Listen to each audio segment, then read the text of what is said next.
Mchezo wa jana Simba Sports Club Lunyasi dhidi ya RS Berkane kutoka pale nchini Morocco ulikuwa ni mchezo mzuri, mchezo wa kuvutia, mchezo ambao kila mmoja alihitaji kuona na kushuhudia ni nani anaenda kutoa mwali. Lakini yote 9-10 mchezo ulikuwa kwa aina gani? RS Berkane walikuwa kwenye aggregate tayari wana magoli mawili.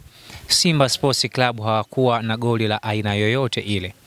Lakini kitu pekee ambacho naweza nikasema mchezo ulikuwa ni wa kuvutia zaidi na zaidi ni aina ya game approach ya Simba Sports Club, game plan ya Simba Sports Club, game management, vitu vyote hivyo vilikuwa ni vitu vya msingi na vya muhimu sana kwa Simba Sports Club. Jinsi mwalimu Fadlu Davis alivyo approach mchezo wa jana ni kwamba anaingia akiwa naamini phrase zote za mpira wa miguu zinaenda kufanya kazi. Kuanzia kwenye phrase ya preparation kwa maana ya defensive line, lakini pia akaingia sehemu ya preparation kwa maana ya sehemu ya katikati kwa maana ya midfield, akaamini kwamba anaenda kufanya kazi, lakini pia sehemu ya striking force au ushambuliaji kule mbele aliamua pia kwenda na namna nyingine tofauti na mchezo uliopita. Overall Simba Sports Club alihandle pressure ya RS Berkane kuanzia dakika ya kwanza mpaka takriban dakika ya 38.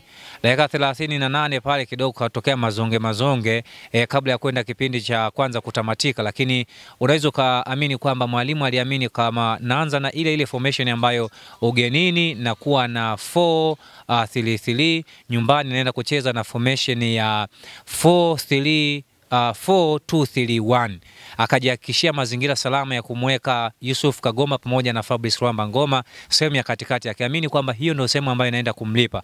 Lakini pia eneo jingine ambalo lilikuwa limepewa majukumu makubwa zaidi ni eneo la mwisho ya uwanja, kwa maana ile third ya opponent wako, kwa maana ya robo tatu ya mpinzani. Unavyoingia kwenye D, unavovuka msali wa katikati, unatakiwa kufanya nini na haupaswi kufanya nini. Na kwa maana majukumu yote mazima jana watu wengi sana walikuwa surprised kwa mwalimu Fadlu Davis, kwa maana kuanza na Kibu Dennis Prosper akaenda kuanza moja kwa moja na Joshua Mtale SGR. Ile pale watu wengi sana yamkini walikuwa affected psychologically, especially wapenzi, wanachama na mashabiki wa Simba, kutokana na kile ambacho Kibu Dennis amekuwa akiwa offer mara kwa mara. Lakini kuna hiki ambacho kimetokea jana, Enzo Kasifu selection ya mwalimu pia ilikuwa ni nzuri sana, kwa sababu alimemwanzisha mtu kama Joshua Mtale ambaye watu wengi sana hakutarajia, kwa sababu kama ligi tu ya ndani afanye vizuri, then after CAF anaenda kutuofa nini. Lakini kila mtu atakuwa ameamini kwamba unexpected moment ambayo watu wengi walikuwa waitarajii, wamekuwa surprised na ameonyesha kile kitu ambacho alikuwa anatarajia kukionyesha. Of course ameenda kukionyesha moja kwa moja. Yusuf Kagoma kupata kadi ya kwanza njano, ya pili kumaliza nyekundu ya mwamuzi. Unaweza ukajiuliza vitu vingi wakati ile red card inaenda kutoka kwa yeyote yule ambaye atakuwa na wasaa mzuri wa kupreview ile game, akaangalie ile kadi ya pili ambayo anaenda kuifanya.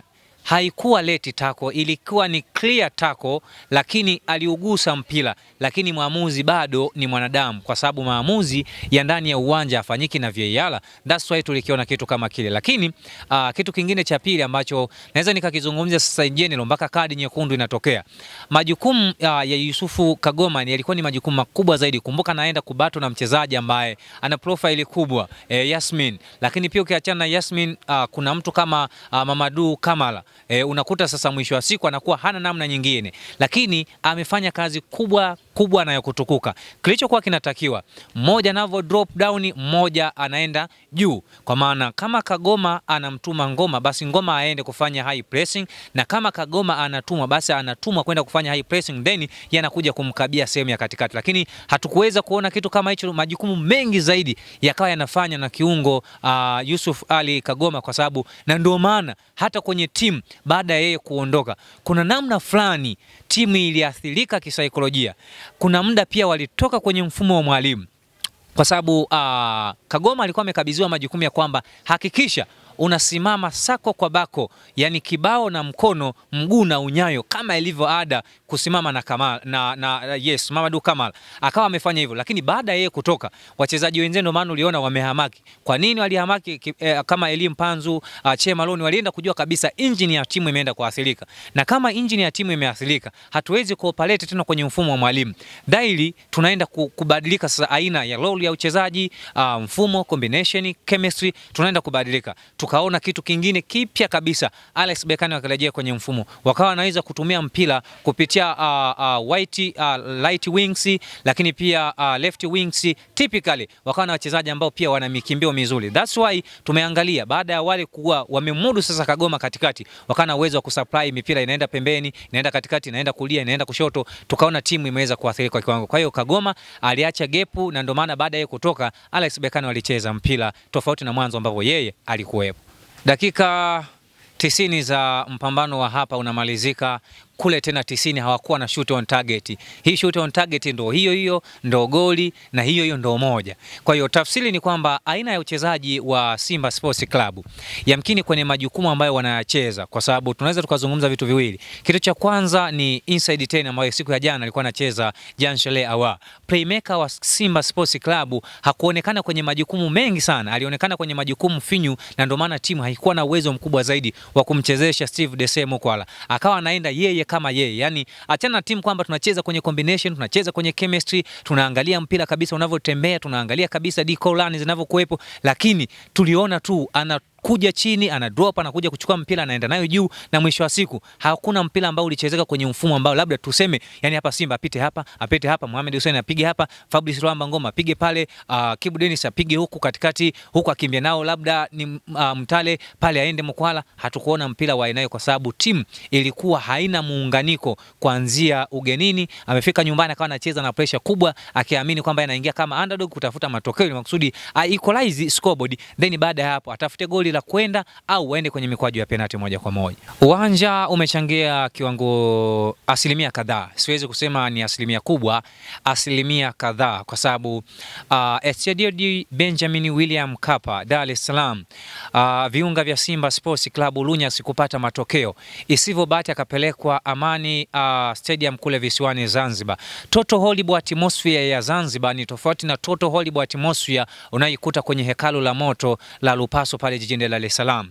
Watu 60,000 kwa watu 14,000 ni vitu viwili tofauti kabisa, ni mbingu na ardhi. Almost yani unahitaji kiwango kikubwa zaidi cha fan base, ambao labda kule Zanzibar tulihitaji hamasa ya Tanzania, hamasa ya wageni pia waliosafiri kuja kuwashuhudia wachezaji wa Simba, wangekuwa na morali ya kushabikia na kushangilia timu yao kwa kiwango kikubwa. Lakini hatukuona hivyo kwa sababu Simba alikuwa kule, lakini uwanja ambao hajauzoea, lakini popote pale una fight. Lakini angekuwa kwa Mkapa, mimi naamini uwanja mkubwa, mashabiki wanaingia kwa wingi, kila mtu, sauti hakuna inayotoka nje kupenya kutoka nje, sauti yote inakuwa mle ndani, na maana vugu leo tunaanza kulisikia. That's why Simba ndio maana huwa anakuwa na malisho mazuri na momentum mzuri na sequence na consistency nzuri pale ambapo anakuwa anacheza michezo ya kimataifa, lakini anavyotumia uwanja wa Mkapa jijini Dar es Salaam.